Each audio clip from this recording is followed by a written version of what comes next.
There is a moment in every great story where everything changes, where ordinary life splits into before and after. For Karolina Protsenko, that moment happened on a warm California afternoon in 2017 when a 9-year-old girl with a blue violin walked onto a busy street in Santa Monica and began to play. She wasn't performing for a record label. She wasn't auditioning for a talent show. She was simply playing the way children do when music lives inside them and refuses to stay quiet. Within days, the world knew her name. But here is the thing about overnight success. It is never really overnight. And the story that most people saw, the smiling girl, the viral video, the millions of subscribers, was only the surface of something far deeper and far more complicated.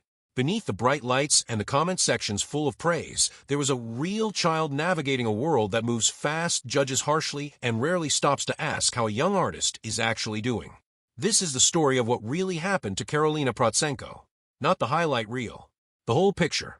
To understand Karolina, you have to go back to the beginning.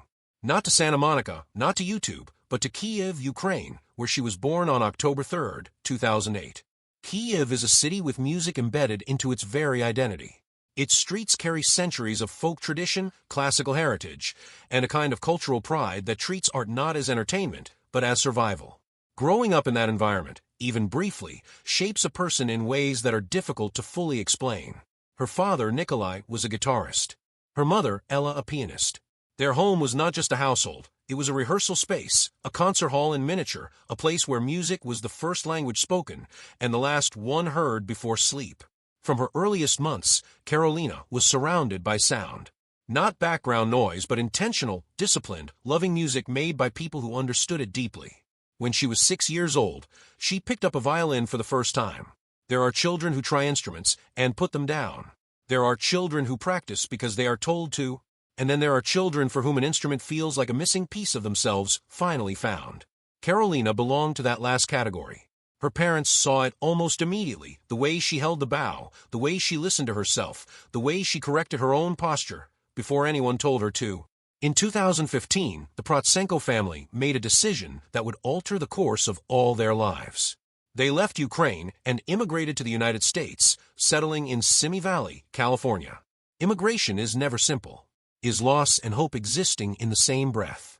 A new country means new rules, new language, new social codes, and for a child, new everything.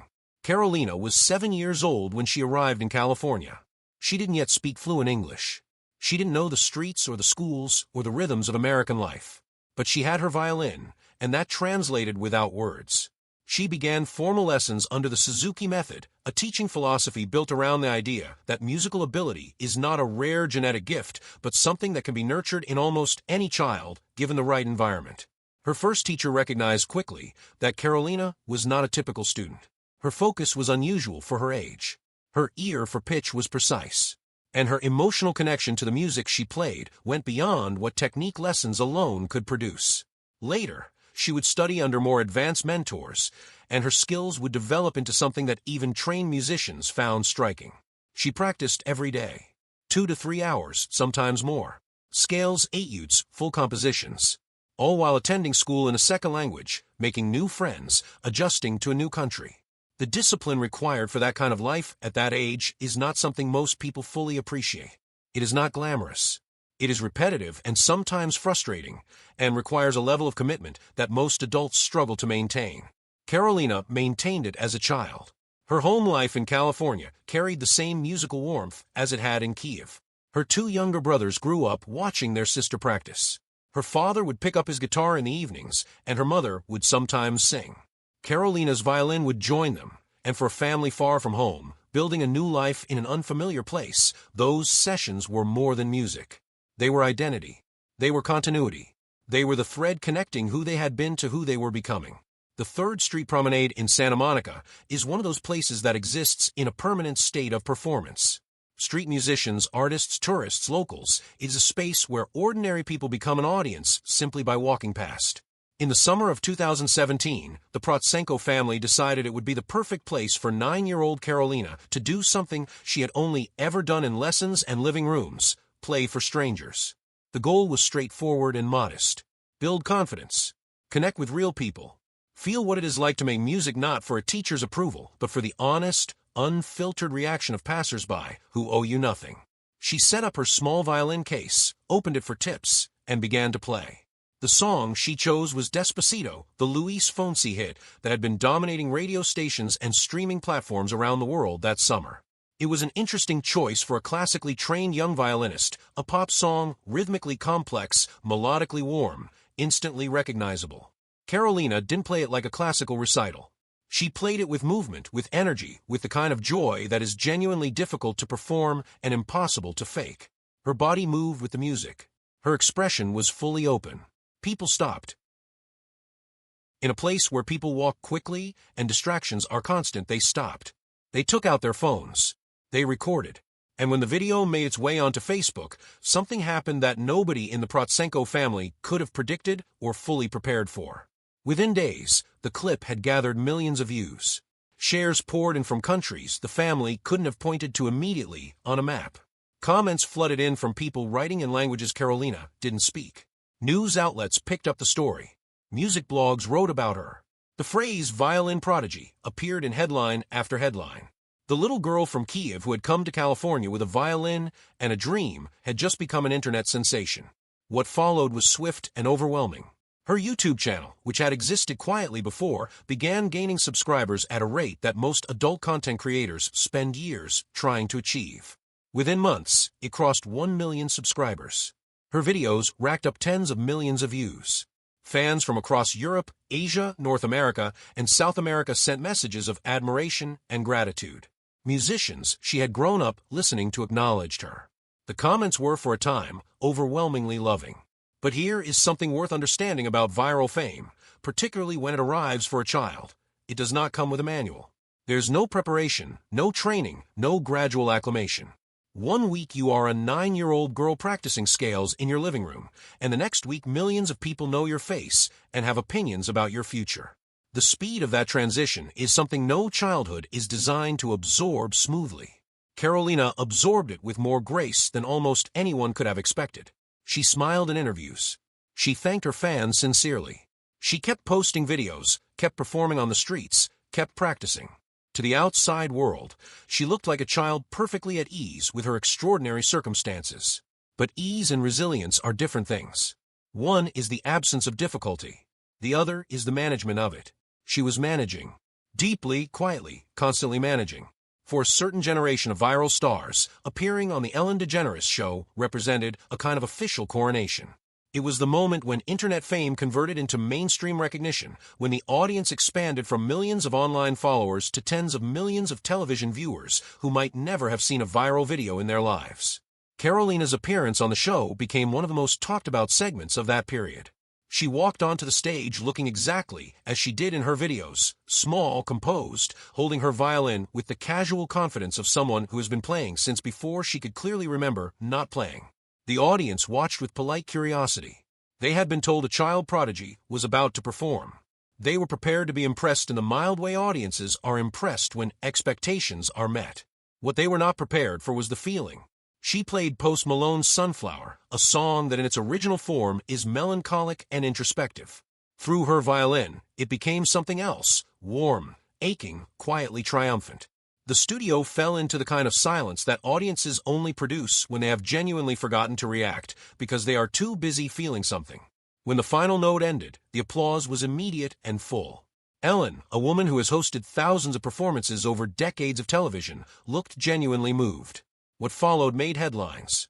Ellen presented her with a custom violin, an instrument that symbolized recognition from one of the most powerful platforms in American entertainment. And then came the second surprise. A bucket filled with $1,000 in tip money, a nod to the street performing that had launched Carolina's story, intended to help her fulfill a personal dream she had mentioned wanting a puppy. The clip spread everywhere. Parents showed it to their children. Teachers shared it in classrooms. It seemed like the perfect story, a hardworking immigrant child whose talent had been recognized and rewarded by the world's most famous daytime host.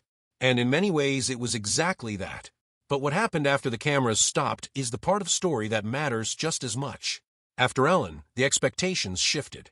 The Prochenko family had navigated the early explosion of fame with a kind of instinctive protectiveness, Her parents kept her in school, maintained routines, tried to ensure that music remained joyful rather than purely transactional. But the Ellen appearance changed the scale of things. Suddenly, Carolina wasn't just a beloved figure in the online music community. She was a public figure in the broadest sense, someone whose name appeared in conversations she would never know were happening, whose image was used in posts she had never approved, whose talent was debated by strangers who had never met her. The comments sections of her videos began to show a darker texture.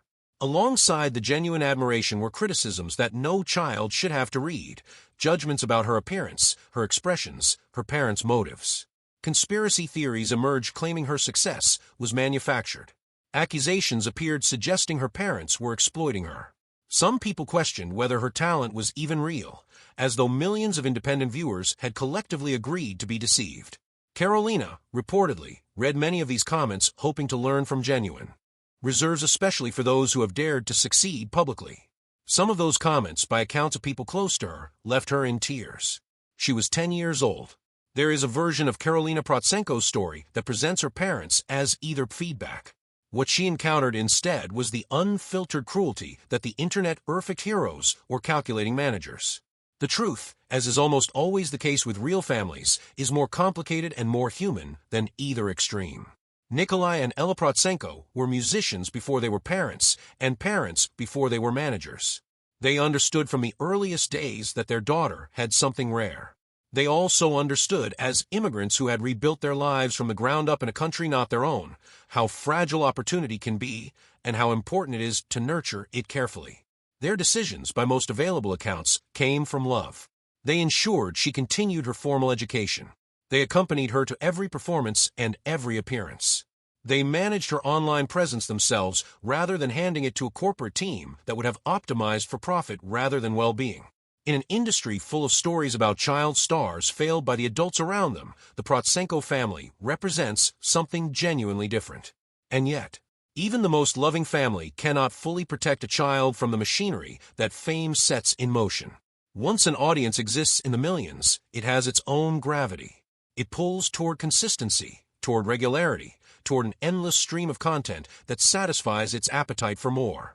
Carolina's channel needed new videos. Her social media presence needed to be maintained. Her audience, spread across dozens of countries and every conceivable time zone, was always awake, always watching, always waiting for the next thing. That is an enormous weight to place on any person. On a child is something else entirely. She practiced longer as the channel grew. The sessions that had once been joyful explorations became rehearsals with purpose. This is for the video, this needs to be right, this has to be better than the last one. The equipment around her grew more sophisticated. The lighting improved. The editing became more polished. Each upload was benchmarked against its predecessor, and the comment sections were quick to note any perceived drop in quality. By the time she was 11, Carolina Prochenko was operating with the professional discipline of an adult musician while still being a child in every biological, emotional, and developmental sense. She had homework. She had friendships to maintain, a childhood to inhabit, a sense of self to construct at the age when such construction is most fragile and most important. And layered over all of that was a career with real stakes, real income, and real audiences who felt a genuine sense of ownership over her work. She handled it better than almost anyone had any right to expect. But handling something well does not mean it doesn't cost you anything.